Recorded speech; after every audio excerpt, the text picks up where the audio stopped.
We're here to have a quick chat. Okay.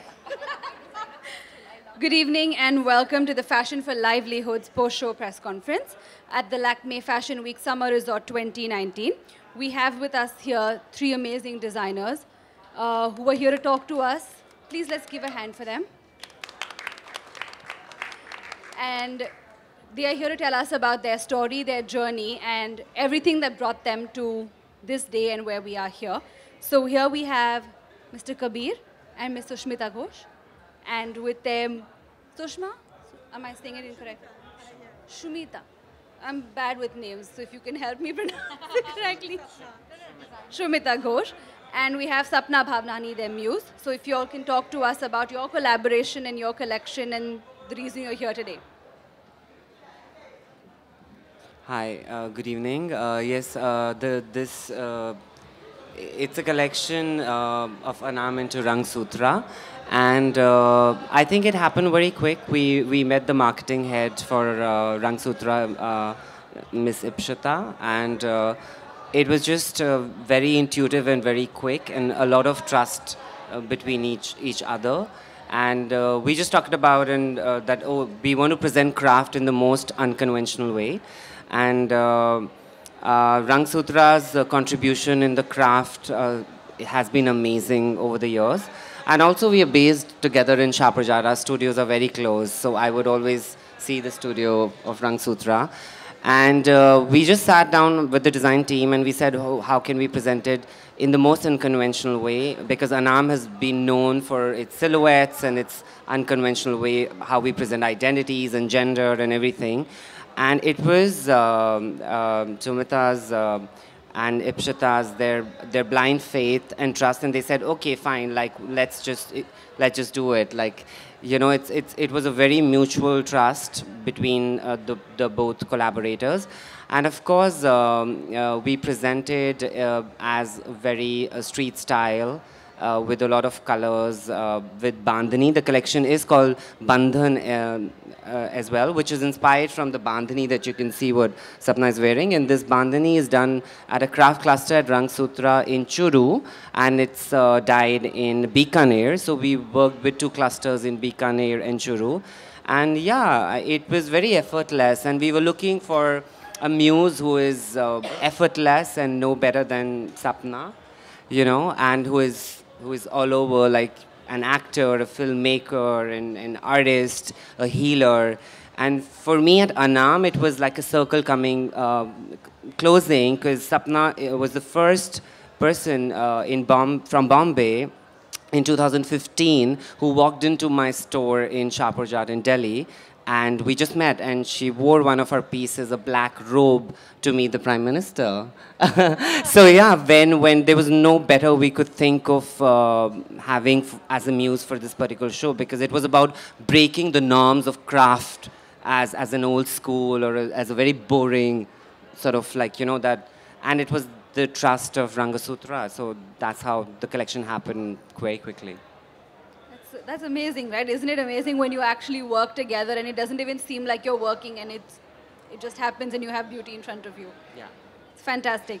Jyoti Reddy, if you could tell us a little bit more about your collection and your muse sitting with you.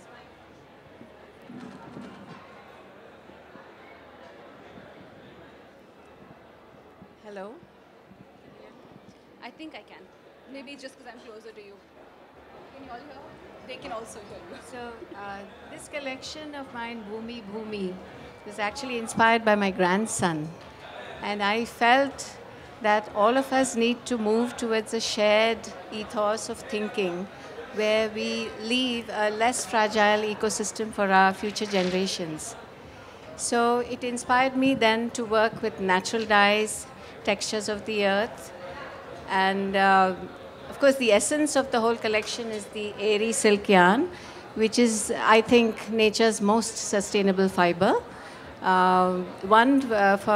Because this silkworm is the only silkworm in the world that weaves an open-ended cocoon and it flies away. It's the only silkworm that eats the castor plant, which is drought resistant and leaves a low carbon footprint.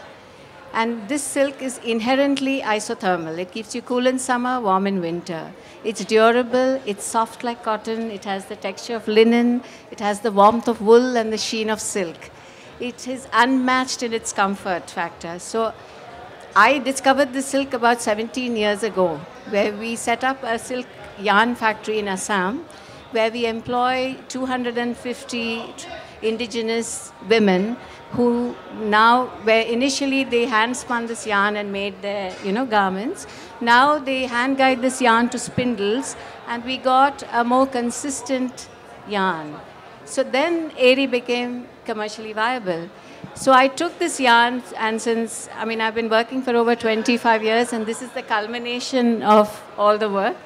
And so this yarn, I gave it to different handloom weavers all over the country, and we came up with newer varieties of Eri, changed the perception of Eri, and also that people can wear it anywhere in the country. So we have people in Chennai also wearing it. And so it's the most sustainable, and to the extent that we have it, we can all encourage the younger generations to, use such things and have this as a choice. And I feel if sustainable fashion can be glamorous, then the younger people will be more drawn to it, more than the story. So the attempt was to kind of make it a little less traditional and more appealing to the younger lot, so that they get drawn, because they are the future and they have to make the choices, and then we'll have a better planet. Thank you. That's amazing. If I could wear those clothes, I definitely would. Not to work, possibly. I don't think they'll let me in. No, but we have many varieties. The beauty of Eri is it's very versatile. Depending on how I wear it, it can look very different. I'm wearing Eri silk. She's wearing Eri silk. So it just looks very different. And it depends how I weave it. So people are amazed, how it can look this, it can look like this. It can look like knit, it can look like cotton, it can look like silk. So anybody can wear it, really. Yeah. It's versatility personified. Absolutely, absolutely. Amazing. And thank you. Thank you so much. And Ms. Usha Devi, if you can tell us a little bit about your collection and your journey to Lakme Fashion Week. Hey, good evening, everybody. Can you hear me? Okay. So I'm from Kerala, and my collection is also from Kerala. And this is the first time Kerala has come to a platform like this. Kerala has never been visible so far in the handloom industry. People have only been talking that there is Kerala handloom, but not fashion. So this is a small village in Trivandrum called Balaramapuram, and my collection is called Thiruvidankur collection, because that was the name of Trivandrum earlier. When this craft came to Balaramapuram, it was known as Thiruvidankur. So I brought it as a Thiruvidankur collection, and I hope you all liked it. And I must tell you, the craftsmen in Balaramapuram are so efficient. You don't have to tell them anything. You just have to tell them, I have brought fashion to you. And they are all, they just want to do it. It is fashion. But the labor in Kerala is very high, So, they were so happy to do it, because every motive they do, they charge. So they were happy to do it, because, this brings not only fashion, but fashion for a decent livelihood. Decent livelihood in the sense, what they do is so good that they charge also very well. I'm glad I was able to help them, and also to bring that small village to this high platform. This is the first time I've come. I'm the oldest designer here, most probably, but my brand is the youngest. It is only 1.5 years old. Okay, and I hope I will be here for at least a couple of years more. Thank you. It is amazing that the common thread between all your collections is that you are bringing unknown talent to the fore. You're bringing unknown, fibers and fabrics to the fore. We also have an USP, okay? Because it doesn't have a bad side. Both sides are good. It's a reversible material. So if I wear it like this also, you see the good side. If I wear it like this also, you see the good side. So there is no bad side to Balaramapuram weaving. Okay. That's amazing. And from the designers to your muses who are sitting with you, can you tell us your thoughts on the collections that you're wearing? So when he first came to me and showed me the outfit. I usually always wear black. But when I saw it, there was something in it that really resonated. And if you see me, I'm really inked, which I feel is one of the oldest forms of arts and crafts. It's even before there were countries. I mean, it was when we came as tribes, that's how we were. We all had our markings. So coming back to that and actually working on ink for me has been a really long journey. So I really resonated with this idea. And I really thought it was a wonderful thing to do. And I got my partner, also named Kabir, on board. We've actually been experimenting a lot with wearing whatever we feel like wearing. So sometimes if he wants to wear a dress, my dress, he just wears it.